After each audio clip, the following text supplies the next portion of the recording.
Greetings, Nitro. Danny Kokobek here from Northern Rehab. Welcome you to our next video installment here.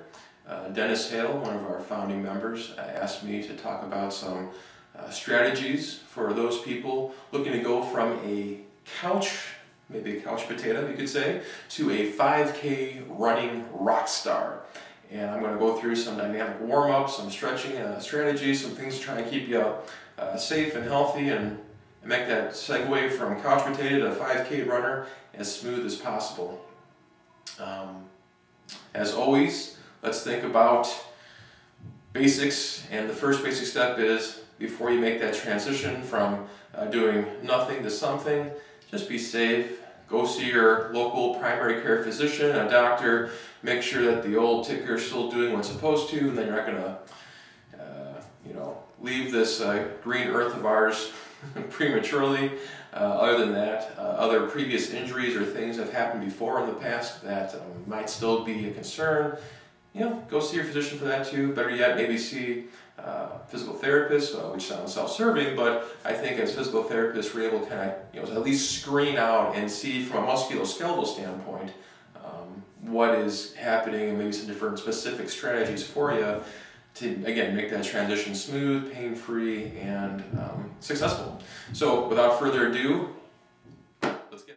Alright, Nitro, we're here with a very, very special guest today. For those who don't know her, my wife, Teresa, and in case she's not showing it on film, her eyes are probably rolling in the back of her head right now. So, she has graciously volunteered to be the volunteer. All eyes are on her, and of course, we'll all give her applause through our computer screens for her courage and coming on film with me, which is a scary thing. Alicia did it once, and now she's in Michigan, so you can imagine what happens. Hopefully we have a better success this time around. Let's talk about dynamic warm-up. What we want to do is get the body prepared for the rigors and demands of running by doing a dynamic warm-up first. So these are just a couple of quick ideas you can do out there on the road before you really start putting the mileage on. So the first thing I like having people start out with is getting the legs warmed up and ready for some balance.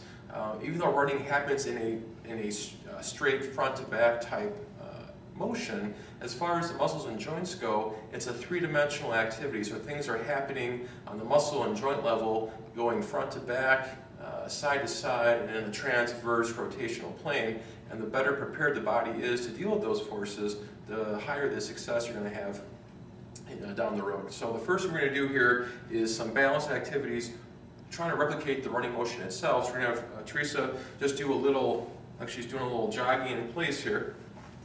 We'll do about 10 times per leg. Next we'll go into a frontal plane, or the jumping jack, or I call the snow angel plane. So we're going to just do some snow angels here, about shoulder height, don't need to go any higher. Again, getting the body ready now for some activity that'll take place in this. Now finally, for those of you that can still remember Chubby Chucker, we're going to do a little bit of the twist here. So we'll start with that outside leg out, hands in, and just bring it across. And this will take the most of the, is the most demanding of all the balance activities, which is why it kind of goes last, get the body ready for it. Now what we're going to do is try and get the hips and lower legs warmed up specifically.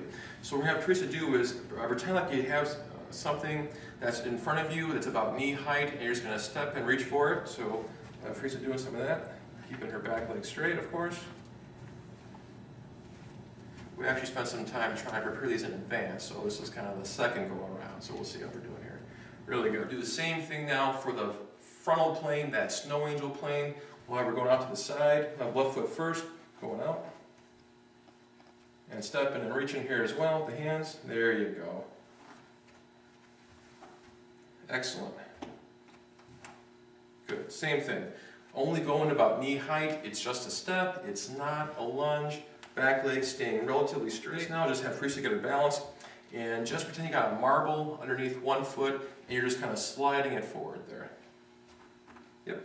And for these we'll do maybe 6 or so is fine. Fine number 6 to 8.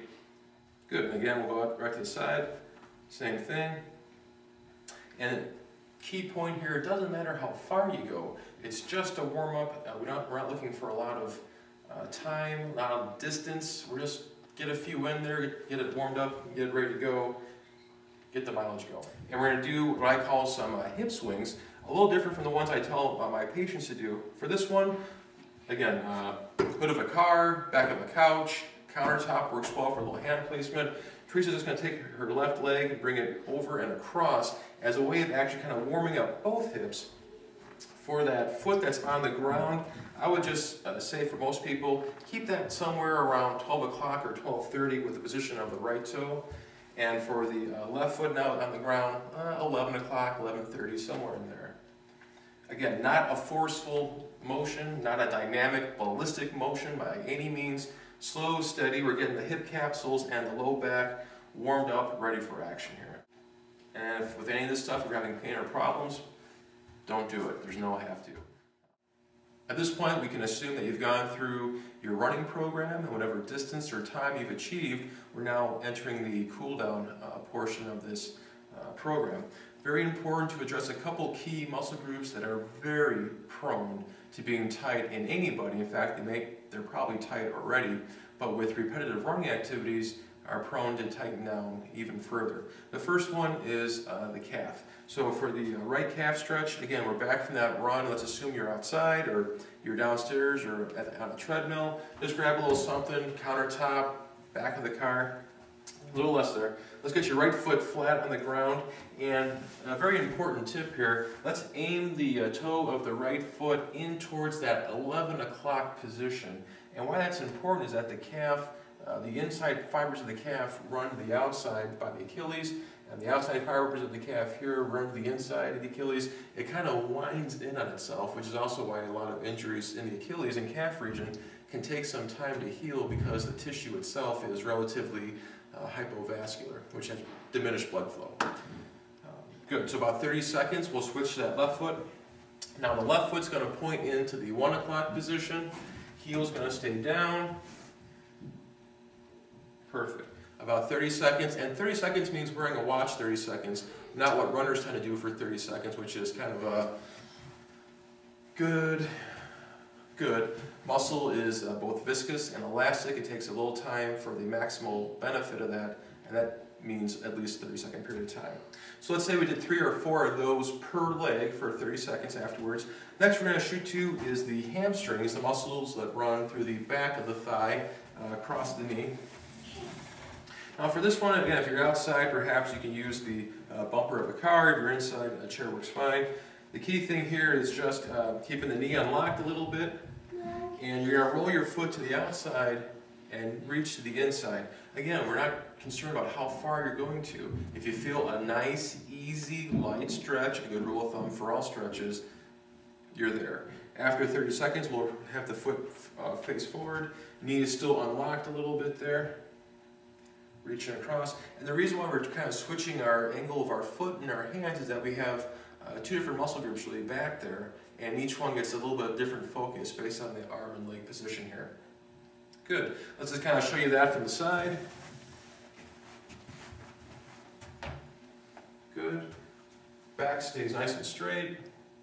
Knees unlocked a little bit. There's no point in keeping that leg fully straight.